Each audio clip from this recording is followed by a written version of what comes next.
One of the key issues I try to address with my art is my drive to create meaningful art, art that helps me talk, art that talks to viewers and connects, and art that communicates something important.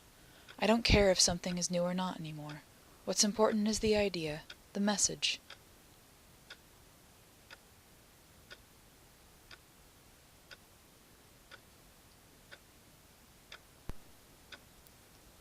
This process became so intensely personal, but transcended me as the creator. There are essentially three views of this piece: myself, my family and friends, and the rest of the world.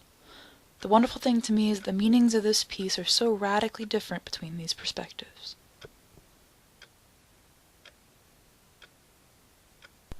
The work I made in this time took on a life of its own.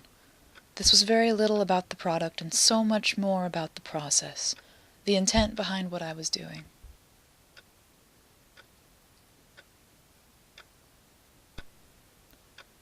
This is as much for me as it is for a viewer.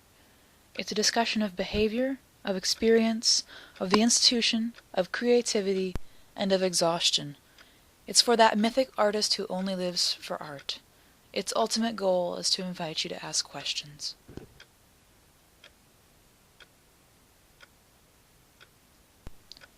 With art, I think there's this mythology of the artist who lives to make art, this romantic, otherworldly god of aesthetic.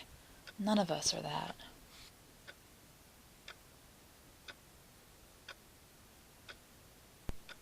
In exploring how I create art when I force myself to, in the name of school, I hope to open up dialogue about the kind of work done in school, the intense nature of that work, and if that system has value.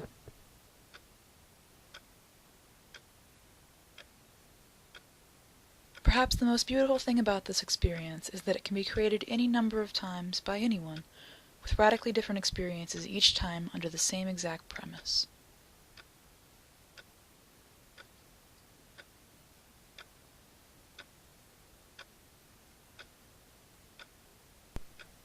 I, however, will probably never do this again.